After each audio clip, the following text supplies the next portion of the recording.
Hello everybody and welcome for joining today's webinar about higher education with a nice subtitle about content producers on the world stage. Higher education is doing more and more content production by the day, so very current topic to actually discuss during our webinars. We've allowed another minute and a half for everybody to join, so hope nobody's having any issues logging in. If you have, please put your questions in the chat window. Also during the presentation, feel free to put all your questions on there. Some of my colleagues are joining me today for the Q&A, and they will try to answer your questions. If we have any questions that we're not able to answer, then we're going to get back to you on that as well. We're using the Demio platform today. Here in the picture you see the chat window on the right, and we also might surprise you with a small poll or some questionnaire during the session actually. So welcome and great that you're joining today. So what are we going to be talking about today? First of all, we're going to be talking about Avonic. So who are we, what do we do, for the ones that don't know us. And then we're going to be talking about higher education use cases. There are many applications for camera registration inside of educational organizations. Some examples of that, but also some of the trends and market developments that we are seeing. Fortunately, we're able to talk to a lot of customers worldwide and discuss their demand with them, and that's also part of this presentation. In general about applications, and then we're going to be discussing what to look out for. So which topics do you want to address, which things are important to understand before you start an application or an education application or project. And then also we're going to be summarizing that later on in today's webinar. So first of all, for the ones that don't know us, we are Avonic, a Dutch-based manufacturer of PTZ cameras, focused on the fixed installation world, and we were founded about 13 years ago. Our background is in AV distribution, and we do everything from product design to sales and support. Currently we have distribution in over 30 countries on every continent, and I'm sure that there is a Avonic partner close to where you are as well. If you want to know a little bit more about that, please visit our website avonic.eu. So applications inside of education organizations. There is a big shift going on from traditional learning to e-learning or anything in between, which is typically called hybrid learning. So there's a lot of stuff going on inside of universities and higher education today. And just to give you a little bit of a background, and I'm sure I'm only covering 6 applications, but there are many more. So please, if you know any extra, just put them in the chat window. We're happy to receive that information. Of course, a very traditional way of creating content inside of universities has been for a while lecture capture. So the recording of an actual lecture which is going on with a normal student audience, which is being streamed either for people or students that want to watch it at home, or when they're studying to watch certain bits and pieces to actually get back to the information which they might have missed.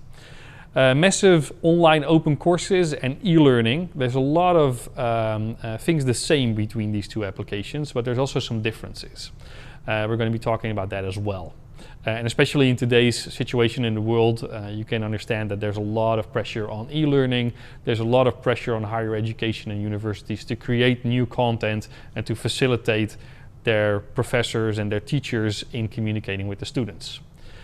Conferencing. So basically the standard video conferencing as we know it, which is of course on a high peak right now, but also as part of remote participation in the actual lectures to make them more interesting and more dynamic. There is, of course, universities that are specialized in training and creating the new group of journalists, editors, video producers, and the media studies in general. Of course, a typical studio setup has been affected by changes in the market as well, so we're going to be talking about that too. Observation is an application that we're seeing more and more, especially because it can really bring a lot of benefit for UX, so user interface, so user experience design, but also for social studies, for psychology studies. So observation rooms are found in universities more and more often as well. And of course the ceremonies. In the end, the student completed everything, and then the ceremonies are done. Typically in the larger lecture rooms, they already have an installation but they're also a big part of the actual video and audio capturing activities that are going on in higher education and universities. I'm just going to try to dig a little bit deeper into these applications just to give you some more background, and I'm pretty sure I'm not going to touch on everything which is important for these applications, but I'm going to try to name a few.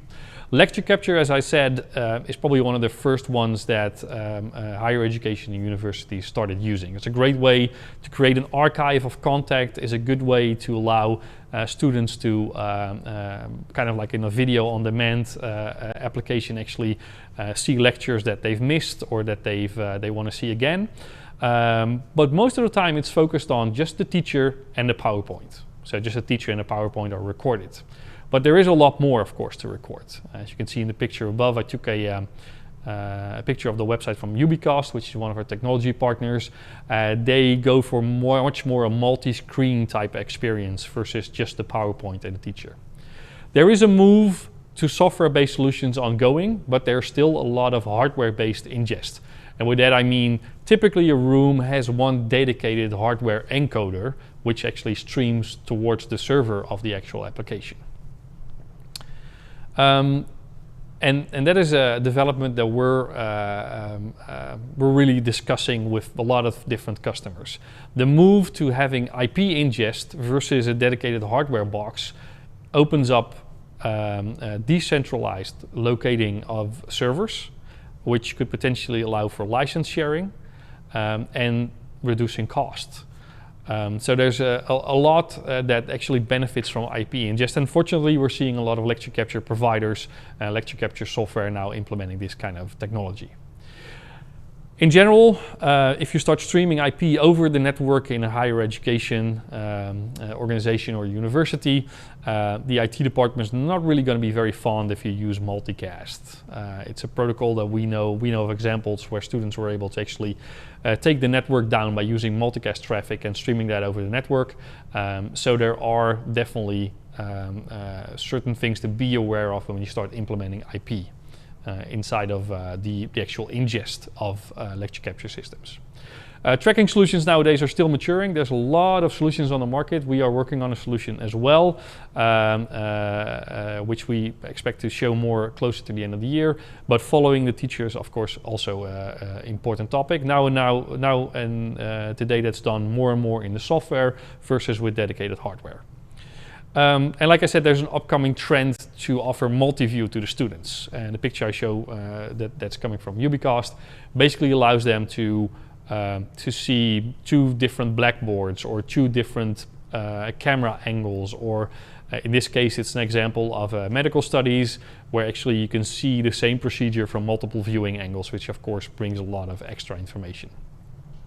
Remember that for every lecture capture system, for cameras, there's different GDPR rules and regulations.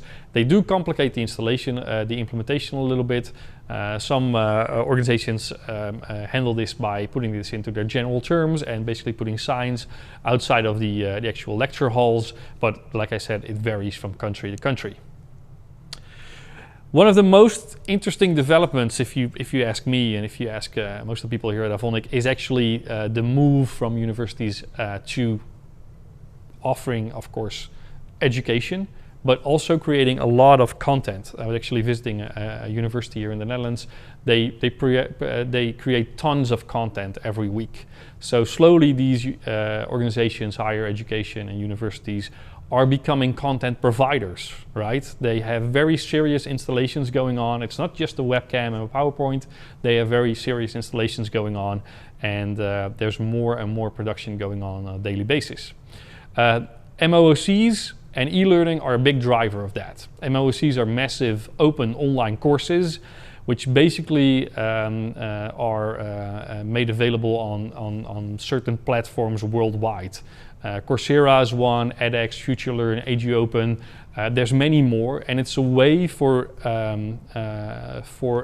education to show thought leadership. It is the moment where a student is actually determining which university they will go and attend. If that will be an international university, a local university, it's a great way for them to show their professors, to show that they are moving with the technology developments, and they actually have all the expertise in-house.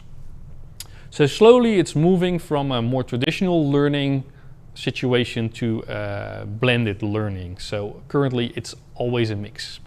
And don't forget that MOOCs and e-learning, next to like the normal students that go to school full time, there is a big group of working people that need more education or want to get more education. And e-learning and MOOCs are a great way for these organizations to actually reach these non-traditional students. The nice thing is that some of these platforms that I mentioned, they have content from multiple universities, even multiple universities globally, which creates very attractive platforms, of course, for people that watch that. So it's development that we're going to be seeing within the next few years, and it's really going to be very, very big. Producing the content itself, just a couple of years ago, was very, very expensive. You needed big studios, and yes, there are definitely universities that have big studios. And if you're one of the universities watching, then I congratulate you. Not every university or higher education is in that position, so some of them need to make do with the budget constraints that they have. The good thing is that these technologies, cameras, video switchers, lighting, everything is becoming more and more affordable, which means is that there is opportunity to create content firstly, and to create more and more content by further automating everything, because it also becomes easier to use. And one of the things that we're seeing is a lot of dedicated systems coming to market which allow a professor to walk into the room, load their prepared content, and without any technical support generate a very nice e-learning or MOOC. And this is what makes it viable. This is what makes it scalable, and this is what makes it interesting for universities and higher education to look at that. One of the things we're also seeing is that if you create e-learning, if you create MOOCs, you can kind of take that content and create that into podcasts. Podcasts are, of course, only coming from the radio industry, but podcasts are also great to listen to when you're in the car, all those kind of things, where there's no opportunity to actually view a video. That's certainly not allowed, but they are being repurposed as podcasts as well. Another development that we're seeing is kind of the move from more traditional video conferencing to also allowing that technology to reach the actual lecture room. And the benefit that it brings in these situations is that it makes the whole lecture more interesting. There's topic experts that can join on the fly. We did a project not too long ago where basically every room also has a video conferencing opportunity, and there's a lot of use in that specific university for that application.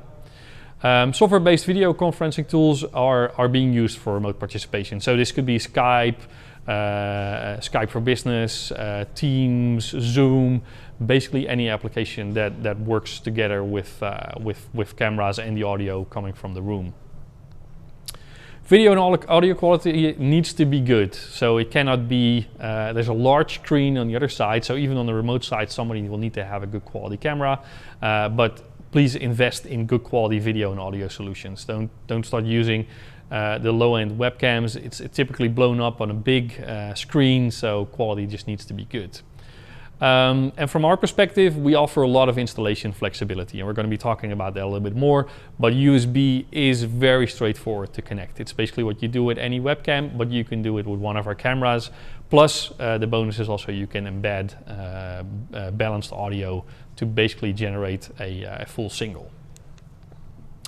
One thing I mentioned before is the media studies. So the next generation of talent, which is probably way better in presenting than I am, is being trained at universities and higher education as well. Journalists, editors, producers. There's a lot of schools worldwide that are training the next generation of media professionals. But these media professionals typically were trained on more traditional broadcast setups. So big studios with big video mixers, very expensive lighting grids. Basically the whole thing was always highly professional, but also quite expensive.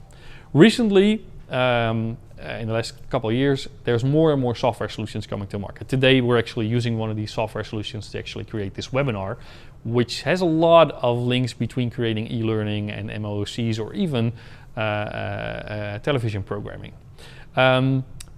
Things that were in that setup, like title generators, green screen processors that were thousands and thousands of euros. This is slowly moving to software. And with software, you get the opportunity to actually create this for, first of all, the initial investment is lower, but also the operation can be highly automated. And that is the trick. Again, if you automate it, then somebody can use it without a lot of knowledge, and that makes content viable to produce. And instead of making better, it's of course already better content, but also you can create more content because the initial investment is lower.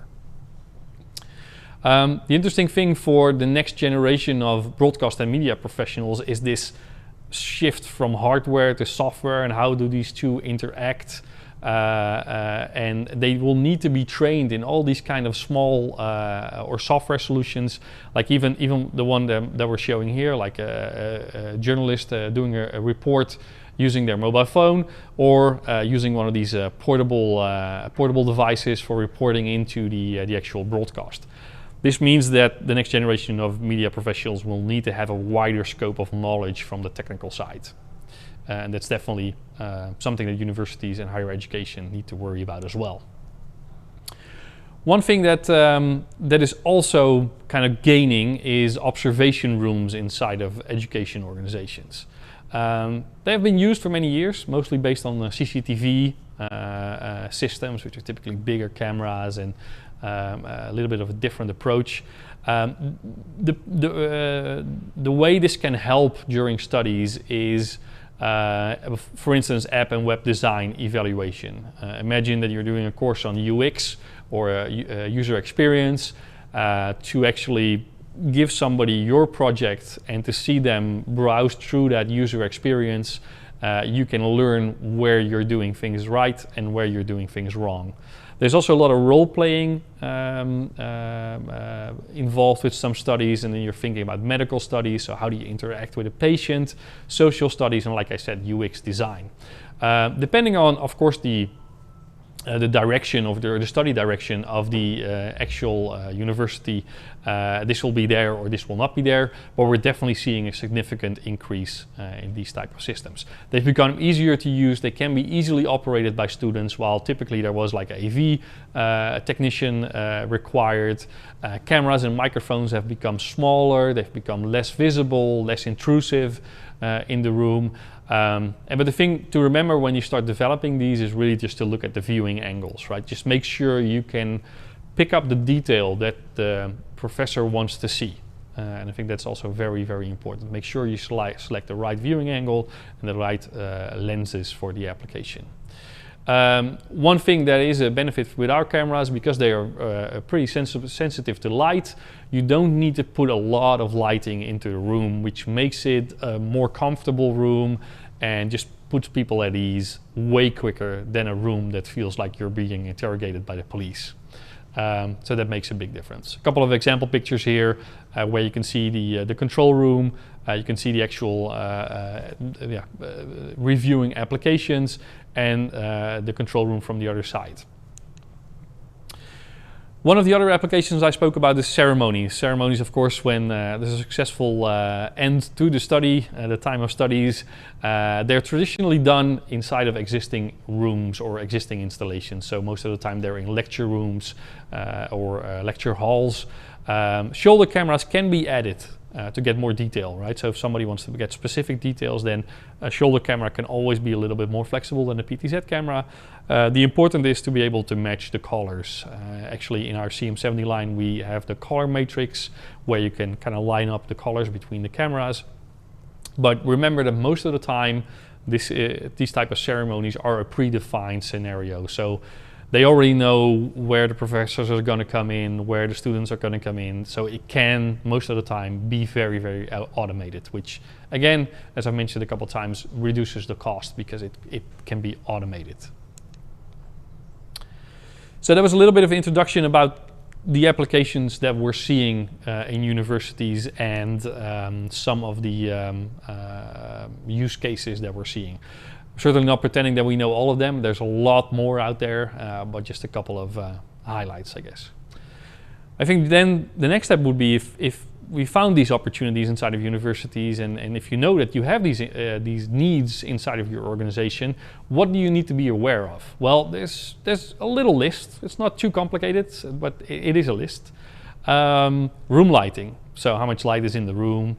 Do I have light coming in through windows? Is the camera opposite to a lot of windows, for instance? How far can I place the camera from the subject? Because ultimately, if you want to see a lot of details, you need to be able to zoom in. What kind of connectivity do you need? So what kind of inputs and outputs do you need on the entire system? Not just the camera, but on the entire system. Then, of course, one of the things that is a topic, I think, of every webinar nowadays in the Pro AV world probably is the IP standards. So if you want to use IP and if you want to use all the benefits of IP, what do you need to be aware of? And probably not so much for things like HDMI and SDI, but for USB and for IP specifically, interoperability. Does the system that I'm purchasing work with the other system that I'm purchasing? Lecture capture is a very obvious example, right? If your lecture capture doesn't provide or doesn't support the input coming from your camera or lecture capture system, then it simply doesn't work. So we need to make sure that that works. And the second, the last thing and the sixth thing in this image is security. I already mentioned GDPR and a couple of other ones. There are a lot of rules and regulations that you need to be aware of, especially when you keep and archive content or live stream content. So let's start with room lighting. Actually quite straightforward, right? Working light is not the same as camera lighting. Here in the studio we've got a lot of lights surrounding me. I could wear sunglasses here, but of course in a lecture room or in your facility, that's not the same situation, right? So it needs to be comfortable for the students, needs to be comfortable for the teachers, but also the camera needs to be able to create a good picture. Backlight compensation is important. As you can see here, I've listed two. I've added two pictures. One is so this one is a room with a lot of windows. The other one doesn't have a lot of windows. So you can imagine that this is a much easier situation than this one, because here we will need to be able to compensate the backlight. So that's something we support in all our cameras, but it is a very important thing to understand. Also, if you have a lot of windows in your room during the day, and I always kind of use the CSI Miami example. I don't know if you ever saw that, but like the whole day, everything in that show is orange. But it is because they want to give you the effect that it's always been recorded close to sunrise or sundown. And that is a very tricky situation for a camera. Everything becomes a little bit orange, and then white balance needs to be corrected. Our cameras do it automatically, but you can also fix it. I think one important thing is look at this, look at lighting conditions, look at the purpose, what you want to do in the room. It's giving education to students, but also to record it. So it is very important to look at this during the design phase of new builds. Kind of skipped this. I'm aware that I'm skipping this last sentence, but I'm actually going to come back to that. Another thing to worry about is, of course, the distance, right? Are you working in a room like this, or are you working in a room like that? That is a completely different scenario. So this could be a 12-time zoom, while this requires a 20 or 30-time zoom. So what zoom range is required? You do need to, as your installer or your reseller, you do need to verify the installation locations and determine what your maximum and your minimum size is, which what you can see here, which is actually a snapshot out of our lens calculator that is on our website. We always recommend to take the zoom range that you need for your application. And that is the point where I'm going to return to, where there is the line here and the picture above. These are glass elements in a lens. They are in every lens worldwide from any manufacturer. If you have a 30-time zoom lens, there is more elements in that lens than when you have a 12 or 20-time zoom lens. So simple physics tells us that if light goes through glass, it loses intensity. So ultimately, a 30 times zoom, there will be less light falling onto the sensor than with a 20 times zoom lens. So we strongly recommend to always select a camera that is right for the room. One of the things that we've done to make it easy for you is that all our cameras for 12, 20 and 30 times zoom in the CM70 line actually have the same price. So you don't need to do this in the design phase, you can do this in the final phase where actually the project is starting. But do realize that you need to look at these things before you get started. Connectivity is another one. The market is shifting to IP. So all IP systems are being designed and deployed worldwide. There is a significant increase in remote participation, so connections to Skype and Teams, but also there is a need to be able to connect to legacy systems. And not that SDI is an old protocol or something, but there's definitely reasons why you want to keep SDI and, for instance, HDMI very close, even when we're moving to IP. System control is very, very important. Of course, every element in your solution in the rooms or your central solutions need to be able to be controlled remotely for monitoring purposes, but also just for a general simplicity of control. So we do serial RS485, RS232 plus Visca over IP, basically giving you all the functionality you need. In general, from a connectivity perspective, we always recommend go for a flexible solution, right? Select a solution that has a lot of different interfaces. You never know what your future requirements are going to be, and the more flexible you design your system, the more resilient it's going to be for changes. And then one that always puts a smile on my face, to be honest, although this guy is not having such a great time. IP standards and single distribution. So there's all these AV over IP standards. There's SDVoE and there's J2K, which is called JPEG 2000, then there's SMPTE 2022, then there's Dante AV, there's AEMS, there's AVB, there's, well, I can go on for a while. But the biggest question actually is with all these technologies, right? Do you go for a 10 gig network, which is top of the line, right? It's a Ferrari. Do you go for a 1 gig network, or do you go for content that can actually exist on your existing network? So it's always a little bit of a trade-off between latency, bandwidth, and the quality of the content. I think here, one thing to remember is that compression is based on predictability. So if you think about certain content, like the content that actually is the video camera that's registering me, my movement of my arm is very predictable, right? There's very predictable that it's going to end here and it's going to come back or something like that. But there's a lot of other content that is way less predictable. So that's a fundamental thing to remember, right? Predictability is compression. No predictability is very little compression. So this also kind of positions this a little bit. So I took the three ways or the three pipes that you can get or kind of bandwidth that you can use and what is the difference in latency, right? And then where are they positioned? The 10 gig really is a replacement for HDMI and matrix replacement as well as the 1 gig. While the third category is actually a great way to move video around, which has been done for many years. Just to kind of position that, the different content and the predictability, right? The Excel sheet, which is over there I should say, is very unpredictable because I could make all the columns green. This video, which is actually a university video, is very predictable because he's going to move forward, he's going to move to the back, he's going to move to the left, he's going to move to the right. Then we've got the other content with the snowboarder here. This is also very predictable because he has a movement, so very predictable. And then we've got the other content, which is clearly medical content. Here it's more about not losing any data. It's remaining to see all the details. But just to, for the sake of this webinar, remember that this is predictable and the snowboarder is predictable. That is important to understand. From a latency perspective, this is a very common misconception. H.264 and H.265 are not highly or slow content, or they're not slow codecs, sorry. They are codecs that work based on compression. So yes, there's a little bit more latency if you compare it to J2K and SDVoE, but remember that most HDMI outputs already have latency. So zero latency is yeah, it's debatable, I would say.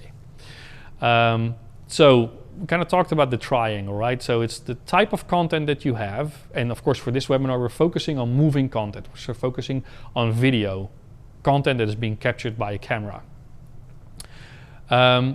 And then you've got the discussion about, can something actually exist on your network? I've put a little snippet in here, which I do invite you to read it when we send you the presentation. We're not going to explain it. This is a little bit of discussion between Crestron and SDVOE about the ability of the content to be able to exist on your existing network, right? This image here actually proves the misconception. So you've got J2K, let's say SDVOE is a little bit further on. You can see that they say, well, the latency is a little bit more, and then they would say for SDVOE the latency is 0, and then for H.264 and H.265 they would say the latency is very high, right? Where the nuance here is 0, 30 milliseconds, and let's say 70 to 200, right? Which doesn't justify by actually this image. So this assumption is wrong. Remember that. H.264 and H.265 can be very quick if you implement them the right way. And we've done these example applications like this one here, where everything is on screen using IP. So this is same room viewing using H.264 and H.265. Remember that. So just remember from this slide, even if you don't know anything about AV over IP, remember that this conception or this idea about H.264 and H.265 are slow codecs, that is wrong. It's a misconception. Then the next thing would be, can AV over IP actually exist on your network? So can you implement that over your network? Well, it's the wrong question. So the question basically the explanation is both 1 gig and 10 gig solutions can theoretically be on the network, but if you have a 10 gig network, it's going to be relatively new, or it's going to be a little bit more expensive. And the same thing goes for 1 gig data, right? If you send six times a 1 gig data, you're sending 6 gigs of data over your network, which is typically not going to be possible inside of university and higher education. H.264 and H.265 with the predictability of video, like the camera that you're watching, can go down in bandwidth significantly. So we're talking here about the comparison between, and I'll compare it to J2K, 700 megabit to, let's say, 6 or 7 megabits, and then you can run the calculation. 6 or 7 megabits fits on your network. It's the same if somebody would open up a Netflix app and actually watch that content on your network. That is the bandwidth that they're going to be using. The nice thing about moving to IP for lecture capture or for education, higher education, or universities in general, is that they can achieve cost savings by clustering lecture capture encoders or servers, maybe even moving them to cloud servers, depending on what the software companies are going to do, by sending unicast or multicast streams to the actual server. This would remove the need for having a dedicated encoder and decoder in every room. And we're definitely talking to lecture capture providers about this, because this is going to be the next move for them. And we think that's a very interesting one. Interoperability, also one that I talked about. I'm going to kind of browse through this really quick. The most important thing here is, does my camera or does another solution work with this other piece of the solution as well? I think the key here is vendor commitment, right? We have a list of technology partners that we work with.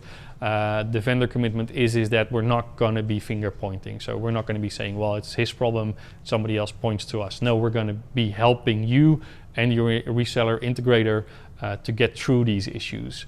The good thing is that this interoperability has been proven. IP phones work with everything. In the broadcast industry, this has been done a long time ago. So AV, we can achieve this as well. And with IP, we're moving into that direction. One thing I do wanted to mention is SRT. We talked about IP. We talked about using H.264 and H.265 for video compression, so signals coming from cameras. That leaves one thing. What if the network is actually unreliable? Or what if I need to protect my content because I need to fulfill GDPR regulations? Well, that's where SRT comes in.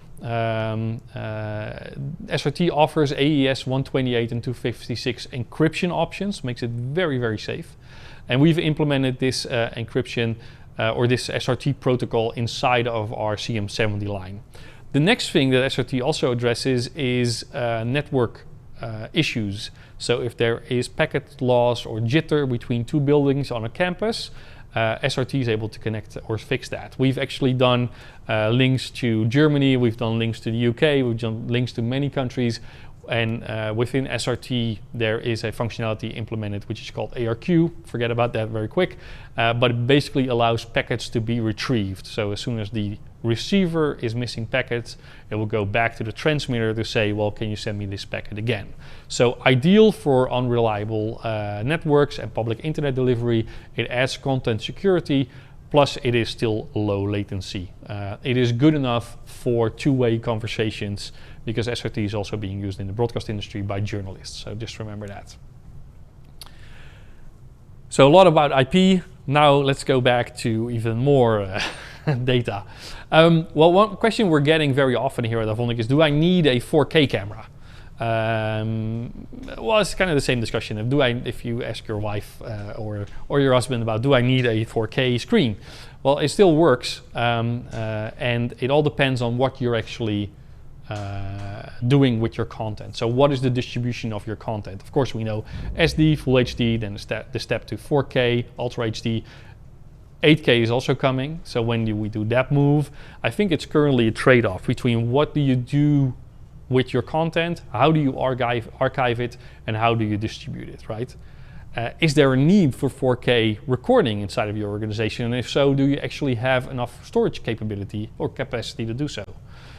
Cameras nowadays, the affordable ones support 4K 30. So this is half the frame rate compared to 1080p 60.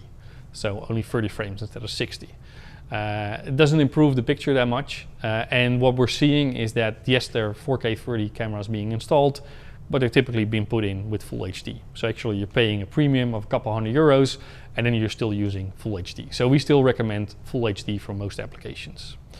I think also consider the low light performance. Full HD sensors have been optimized for many years. They are really very well developed. A 4K sensor needs more light, so it needs more light to fall onto the sensor to actually give a good quality picture. We are working on a 4K camera. We did take this 4K 60 route, so we're going to be doing a 4K 60 camera, which is expected by the end of 2020. But I think if you have this discussion with your customer or with your internal customers, just talk to them about what are we actually going to be doing with this content, because you can capture it on 8K, but in the end, if you're going to be rendering it in Full HD, it doesn't really make a difference. So that was a little bit about applications, what to be aware of inside of universities. So hopefully I was able to give you a little bit of an overview. And I'm just going to try to summarize things. I know there's a lot of information in this presentation. Room lighting and design are important. You need to try to win the battle between design and functionality. So get ahead of the game by being involved in the design phase for new builds. It makes a lot of difference and it will definitely improve the end result. Select the right camera for your room. So more zoom is more noise, but if you need 30 times zoom, that is the best you're going to be able to get. If you can use 20 times zoom, use 20 times zoom. If you can use 12, use 12. Installation flexibility is the one that you really need to be aware of. So look for things like, do I want to do power over Ethernet? Is the network suitable to do power over Ethernet? It does save a lot of costs and makes it more flexible. What kind of I/O, so inputs and outputs, do I need? And also look at future expansion.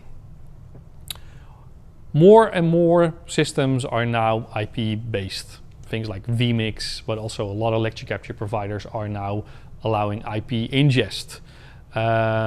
It saves costs depending on your application, of course, but there are a lot of benefits by going the IP route. Just make sure that you understand properly what the selection criteria will be. We spoke about SRT. SRT offers a transport layer or a container on top of the standardized H.264 and H.265, which provides network resilience and content security. That's kind of what you need to remember from that. Interoperability, spoke about that. If you design a system, it's really, really important that everything needs to be interoperable and it needs to work together. So vendor commitment is the only option to do that properly. Streaming requires content security and also look to avoid multicast if you can by using unicast, which is actually supported inside of our cameras. And then one of the last things I explained, HD cameras are the go-to solutions right now, and it will be for the foreseeable future. They offer great value for money compared to 4K cameras using 30 frames per second, because with 1080p 60 you're simply getting better quality image. And again, look at what you're actually recording, look at what you're actually doing for broadcasting it out. If you're broadcasting it out on 720p, why would you need a 4K camera? So a lot of information in this webinar. One of the webinars that actually took a lot longer than most of the other webinars that we do here at Avonic. I hope you found it insightful. It's really just to give you an idea about the type of use cases we're seeing inside of higher education and universities globally. We speak to a lot of these organizations, and hopefully we were able to inspire you a little bit to think about how you can use this for your customers, or how you can use this for your internal customers. A recording of this webinar will be made available. The questions that you asked inside of the Q&A will also be summarized, and we will follow up with you with an email shortly after. If you want to see any of the other product videos or any of the other webinars that we did in April, May and June, they are available on our YouTube channel, which is very easy. Just Google Avonic and YouTube. If you want to get any extra information, feel free to contact us via avonic.eu or contact your local reseller or distributor. Well, for now I want to thank you for joining today's webinar, and I hope to see you soon. Bye.